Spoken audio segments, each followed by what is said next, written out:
Hi, loves. Welcome to a new episode of AW Confidential. We continue to celebrate Hispanic Heritage Month, and I'm so excited for today's guest. I grew up in a relatively strict Dominican home. Al- As we got older, though, my parents loosened up the reins a little bit, but there were rules that never changed. One of those rules was lo que pasa en la casa se queda en casa, meaning whatever happens at home stays at home. My mom valued honesty. May she rest in peace. I lost her in February. She always told the truth, even if it hurt. But in no way did that ever mean her kids had permission to go and tell all to everyone they knew. Our guest today is Dominican Puerto Rican. She is an actor, writer, comedian, and the author of Legitimate Kid. And she has shattered every one of my mom's rules. Mhm, Ella no tiene pelo en la lengua, like mhm. my mom would say. I first met Ada Rodriguez when I interviewed Aida. her. Aida. See, Mhm. okay, I wasn't sure. Thanks for correcting me. It's Aida, fine. first met Aida for her when I interviewed her for her HBO special Fighting Words. If you have not seen this special, you need to go watch it now. I've seen it at least 4 times, and I've had my family members watch it. I love her content. It is honest, it is authentic, and it is relatable. She tells it like it is, and now has a book detailing a collection of essays about her ups and downs of her life, from personal setback to success and everything in between. Legitimate Kid is described as being endearing, shocking, and ultimately life affirming. Ida, welcome. Thank you so much for being here today. You are a busy lady, let me tell you. I am. And I remember when I used to pray for being busy because I wasn't busy for a time. And so now I'm grateful for being busy because I'm thankful for the blessings. But thank you for having me and my condolences to you for the loss of your Thank mother. you. Thank you. I know how important that is, a mom is. Oof, you know, feel like the world is off its axis, and from what people have shared with me, you never really feel normal again. But Mm, day to time, day to time. Congratulations on your book and on your tour. Girl, you are everywhere and I love it. I celebrate it. thank So, you. you tell your truth in such an unapologetic way, and that was one of the things that I gravitated towards. It's really difficult for most of us to share any of our truths, and you put them all out there on social media, in Mhm. your comedy, in your interviews. You are not shy about it, and you do it in a way that is unfiltered, and you don't shy away from telling it like it is. Mhm. Has that ever gotten you in trouble? Even with this book, I think about how it's going to affect my mother because I adore my mother. My mother is everything to me. But I also am entitled to my own story. And I think a lot of times when we were told, lo que pasa en casa se queda en casa, it was to protect people, but we were being affected by the mistakes that were being made. And, I've been very public as of late. I've always been a very private person. And then when I did Fighting Words and I shared my journey of meeting my father and I wrote this book, I just kept thinking about little me, little Aidita, as they used to call me, and which I am just showing up for that little Aidita. And I know that there are lots of them, whether they are girls, boys, non-binary. There are a lot of them that are out there and are experiencing some of the things that I experienced, and I want to release them and also release little Ida.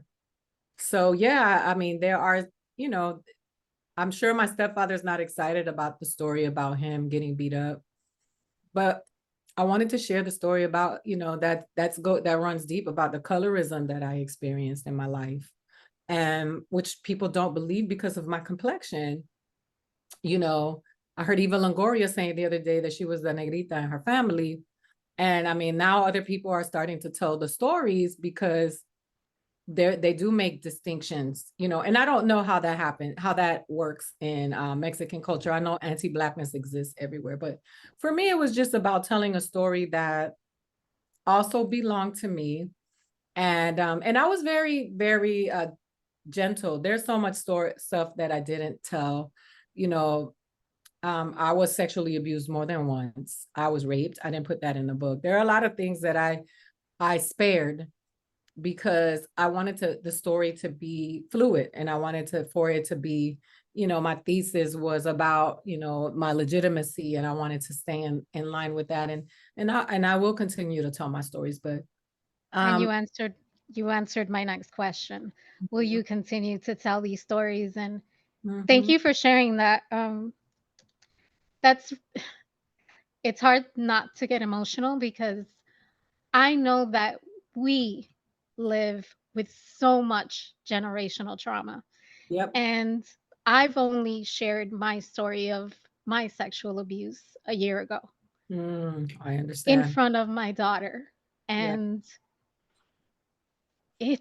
it is hard, and we carry all that weight, and it's time that we let it go, that we put it down, that we share those stories and take our power back.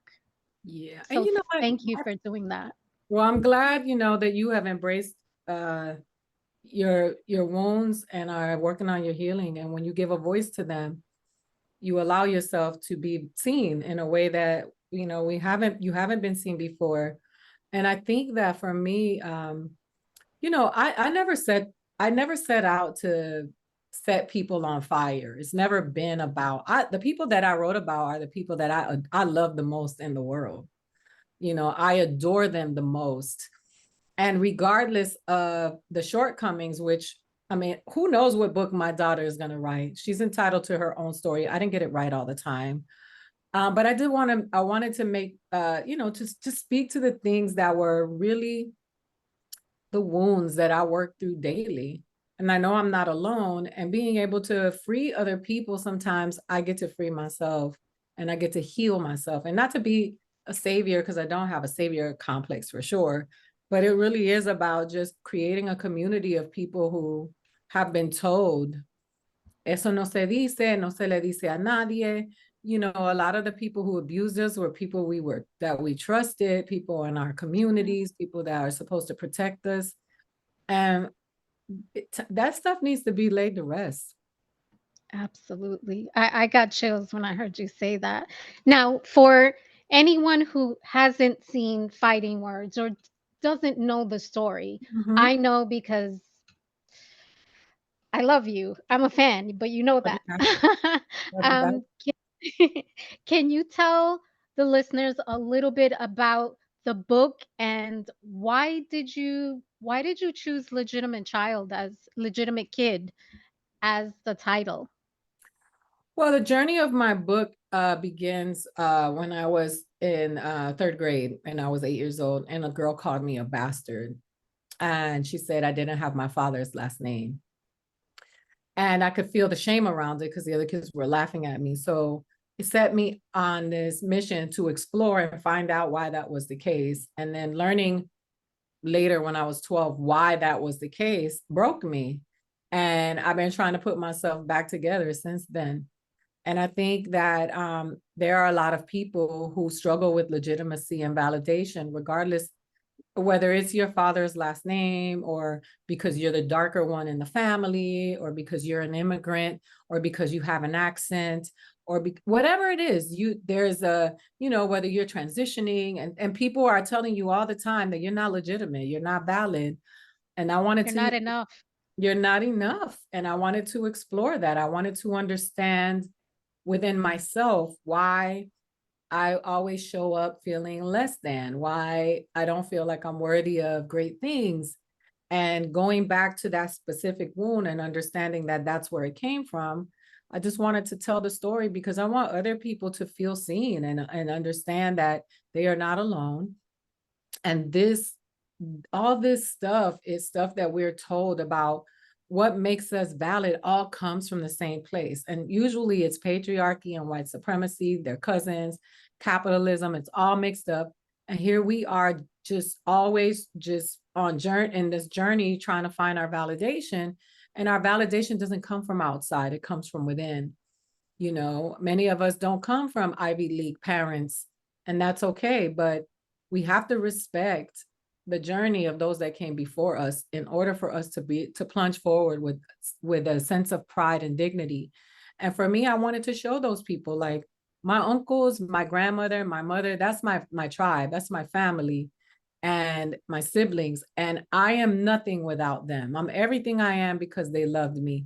And my grandmother sold door to door, and my mother was on food stamps. And I am not ashamed of them. I'm not ashamed of them in any way. They are the heroes during COVID. They became the essential workers, you know, and our parents and tias and tios have been the essential workers all along. And so I want to keep the spotlight on them and always let them know that their sacrifices are appreciated and that we love them. Mm.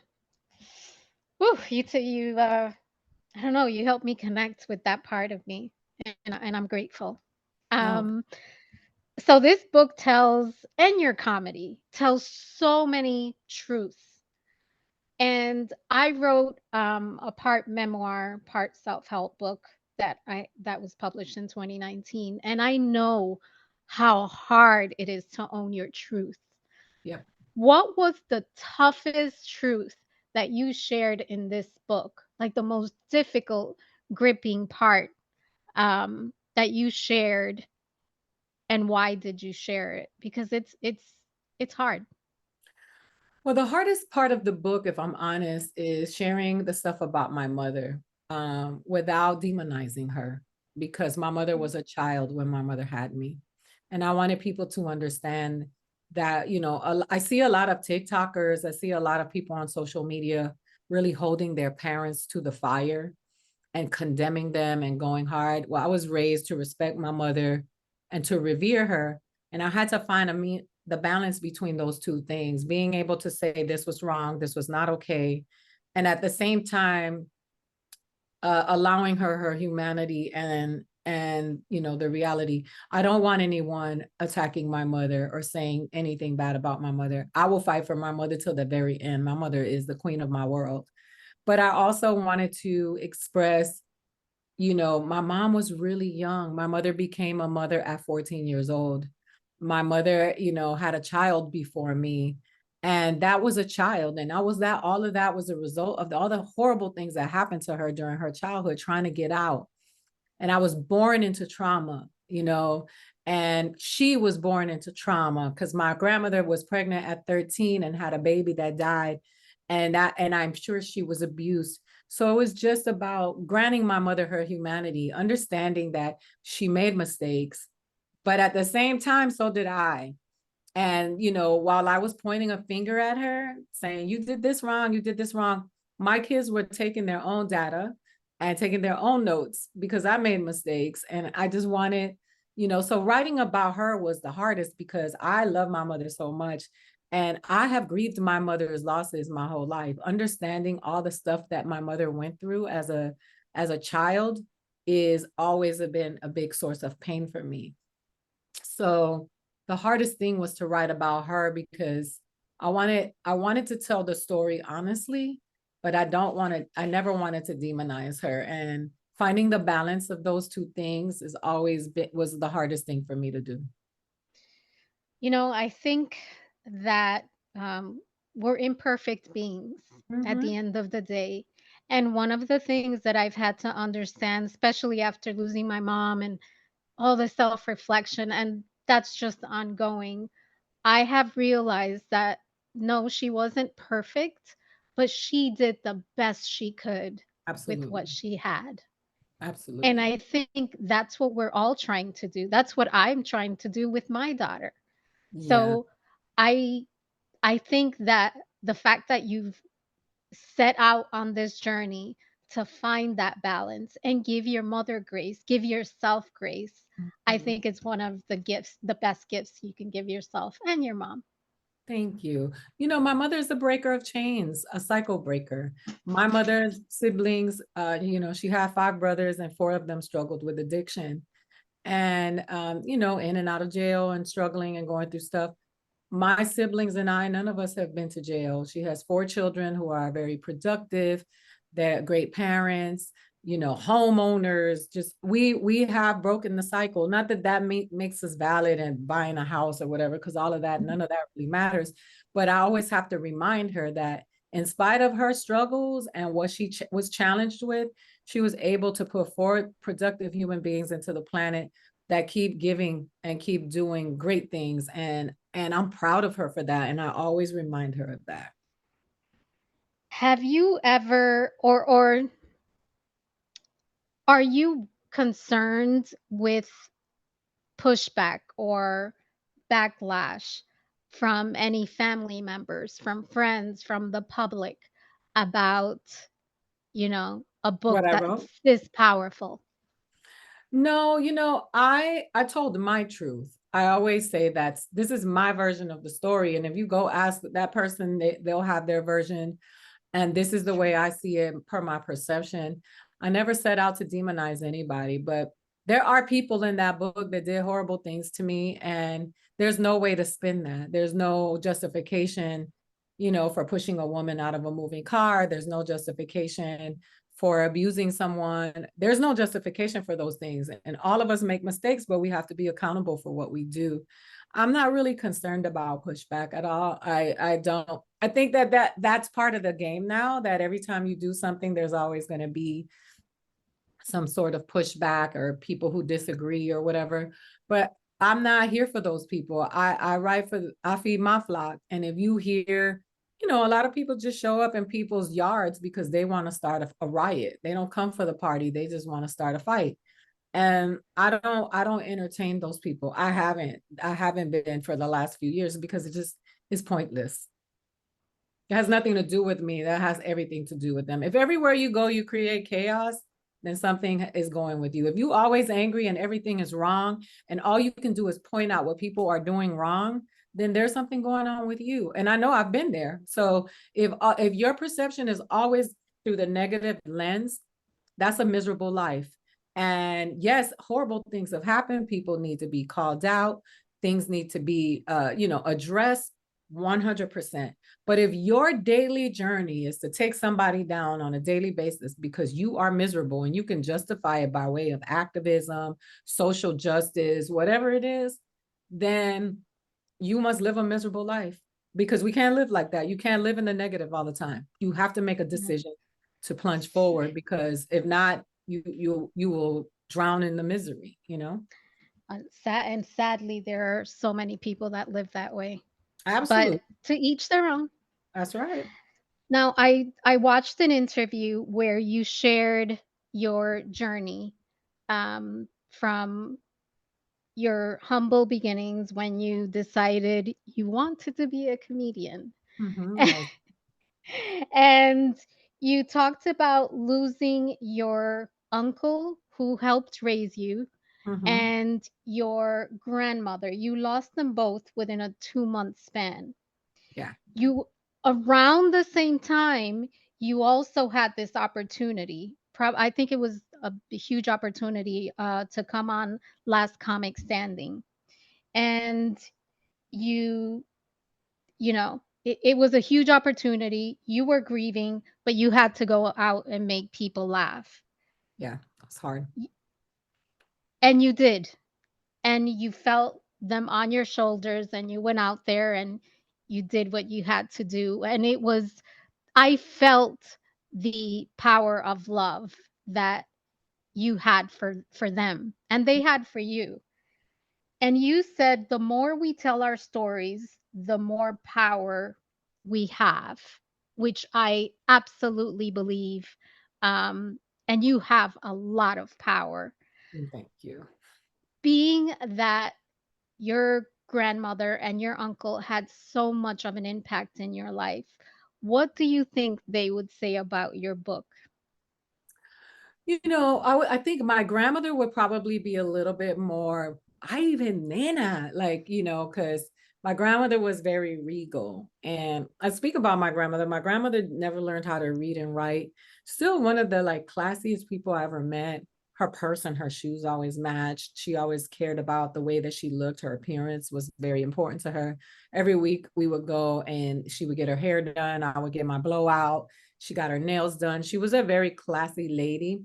And she was big on decorum, because we focus a lot on what's right and wrong, but I think what's appropriate and inappropriate has now changed.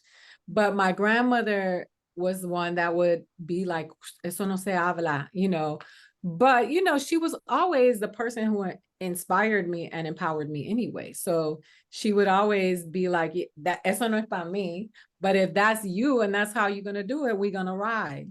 My uncle never had anyone stand up for him that way. So me telling his story is me putting him in his proper place, placing him back on his throne that society told him he wasn't worthy of. And so I think he would appreciate it. They know how much I love them.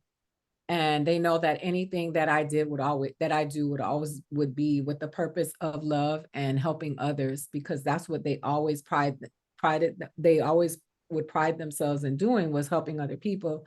So I think that ultimately they would be okay with it. And what do you hope that readers what do you hope the takeaway will be from anyone that reads your book? I want people to feel released from shame. And I think that, the thing, tú no tienes vergüenza, that always being told, Mhm. like, how could you say that? The shame is shackles, they're handcuffs, and they keep us in a place, they silence us, they keep us stuck in a place that doesn't allow us to soar where we belong, because we're so, weighed down by guilt and shame. And it's very pertinent in our community, Latinos, Latinx people, those of us that come from families that migrated here from other countries. The shame, there's a lot of shame. And I would love, for someone to find themselves in the story and release themselves from shame. Not just about reading about me, but to say, I'm all right. Like, she did it. She's on the other side Mhm. of it. I will do it too. That's my dream, is for people to read it and see themselves and realize that they are a legitimate kid. And it doesn't have anything to do with a last name, what kind of shoes you wear, how you speak English, if you speak Spanish, if you're light skinned, if you're dark skinned, you are If you have legitimate. curly hair, straight Your hair. curly hair, straight hair, you are legitimate and you belong, and you are here. You are an imprint on this planet that was sent here to do your own work, and you deserve to be here, and you are valuable. And that's what I want people to walk away from when they read this book. Man, my hope was to get through the interview without tears. Uh-huh. That was Mhm. hard. You know, I'm going to go back to the beginning, and I like to end our interviews with something, some quote, some mantra, some advice. And I'm going to go back and say that you are the epitome of, you know, fuck you. You're like, I'm going to tell my truth, and you could choose to listen or not. And that's what, when I look at you, that's what I connect with. You are filled with just like unapologetic, this is me, take me or leave me. So most of us are not like that. And I'd like you to offer some, like I said, quote, mantra advice for those out there who don't have the courage or Mhm. don't believe that they have a voice about their own lives and feel like they can't tell their truth. What would you say to them? So first of all, I would say you are worthy, because a lot of times when you feel that you can't tell your story is because you don't feel like anyone would listen or care. You are worthy. You matter. My mantras, I have a few, but that I live by. The universe agrees with a made up mind. I feel like once you make a decision, God shows up. The universe, whatever you believe in, conspires with you to see to it that it happens. You just got to make the decision about what you want for yourself. And in the book, the first quote that you will see is a quote that I live by, that Helen Keller said, and it is, one cannot consent to creep when one feels an impulse to soar. And I live by that because I know many of us feel like we just want to break out. You go to a party, you really want to dance, but you're scared that people are going to laugh at you. You know, you want to run, but you've never ran before and you don't think you can run a 5K, but all you got to do is just start running. You know, you want to bake a cake, or you want to do something that you've never done before, but you're afraid to fail before you even um start. It's There's a fire in you that's directing you to something that could be a passion for you, that can lead you to your purpose, and you ignore it. And if you choose not to, and you decide to soar with the eagles, you may never you'll never know what you'll find until you do it. So I always, that's my thing. Like, when I picked up from Miami and I moved to California with two kids in my 20s, and I thought, you know, that part of me was like, what are you doing? But the You didn't fire, even have money for the ticket. they didn't even have money for, a woman named Pat gave me the tickets. It was like, but what are you doing? And I was like, I'm going. And then Pat showed up. My friend who told me you can stay with me showed up. Like, everything showed up because I made a decision. But the fire inside of me said, go. And everything that was logical said, don't. And my grandmother was crying at the airport when she took me to the airport, crying. And I got on that airplane anyway because I felt the impulse to soar and I didn't ignore it. And I'm so thankful that I did it because of doing it. I am where I am today. And I don't have regrets. So I will just say I live by that. One cannot consent to creep. You cannot allow yourself, you cannot give permission to anybody who makes you feel small, including yourself, when you feel the impulse to soar. I encourage you to fly. You deserve to be amongst the eagles. Damn it, you made me cry the first time, and you're Uh, making me cry now. Ada, thank you so much. Can you please share with our listeners where they can find your book, some tour dates? yeah. So you can go to funnyaida.com, funnyaida.com, and there are the links for my book are there. If you're going to order the book, order it from the independent stores. Go to the stores that are owned by Latinos, Latinx people, Black people, queer people, women, people who don't get the same shine that some of the bigger markets, that the bigger um, sellers have. You can go to funnyaida.com and find out when I'm coming to your city. And then for all the shows because I've been having such a big, number of people coming to my shows, if you come to my shows and you send me a receipt, show me a receipt of you ordering my book, I will give you a shirt, one of my original shirts. I'm doing that for the first 25 people at all of my shows. So yeah, I'll be in Yonkers soon. I'm going to Tacoma. I'm going to Vancouver. I'm doing quite a few shows in the fall. So please come check out a show, and then Miami, and you're going to be Miami, all over the place. Yes. and get the book. Pre-order the book. Pre-orders are very important for people of color, women. Um, it's very important that we do well in the pre-orders because that determines if we get to write another book. And if I don't do well, then somebody who's like me comes along, they'll say, well, you guys don't really do that well. So it's Support. Absolutely.